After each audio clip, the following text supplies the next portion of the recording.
there's no tumbleweeds on Galveston Island? I'm sure you've heard some scientific explanation about it, but I want to tell you the real story. About 10 years ago, a tumbleweed did roll into town. It was at the home of 76-year-old Garden Club member Gladys Milner. And at the time, I worked for the Pasadena Citizen newspaper, and my editor told me to get down there and get that story. So, notebook and camera in hand, I went down there, I talked to Miss Milner, I saw the tumbleweed, I took a picture, and I was ready to head home. But before I could leave, I got a call from my editor, and he said there was another tumbleweed in town, this time over at Parker Elementary School. No problem.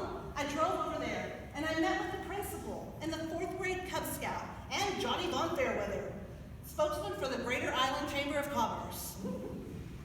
Another interview, click, another photo, another tumbleweed. Oh, and another.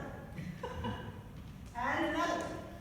While we were standing there, 2 more tumbleweeds rolled down the street, and a third came in from a side street and joined them, and they all rolled down the street. Before we go too much farther, I want to tell you a little something about me as a reporter. I was a features reporter. So if your 6-toed cat all of a sudden started talking, or one tumbleweed came into town, I was your girl. But if something unusual happened that needed some investigating, that's not my job. I just wanted to get my photos, get my story, get a plate of shrimp because I'm on Galveston Island, and get home before dark. So I did not follow those tumbleweeds. Instead, I went over to Fishtails and ordered some shrimp. So I'm sitting there looking out across the seawall, waiting for my shrimp, and I got a call from my editor, and he said, "Get down to the causeway right now, something's happening." Well, that's the last thing I wanted to do, but he's my boss, so what are you gonna do? So I drive down to the causeway, and y'all, I was not expecting to see what I saw. It was a wall of tumbleweeds so tall I could not see the top of the bridge. And that's not the weirdest part, and that's really weird.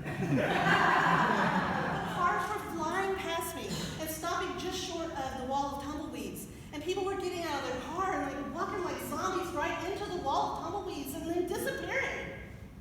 No thank you. I took my picture from a safe distance. I got back in my car. I went back to Fishtails and I ordered a drink. I know the prudent thing to do would have been to look for an alternative route off of the island, but it seemed like a cocktail was the wisest choice at the moment. But before it arrived, Johnny Von Fairweather burst into the restaurant and said, "All the exits are blocked by tumbleweeds and I need your help." Oh man, he's talking to me. And so I said yes. And we drove down to the fire department. And I'm not so proud of this part, but we stole a fire truck.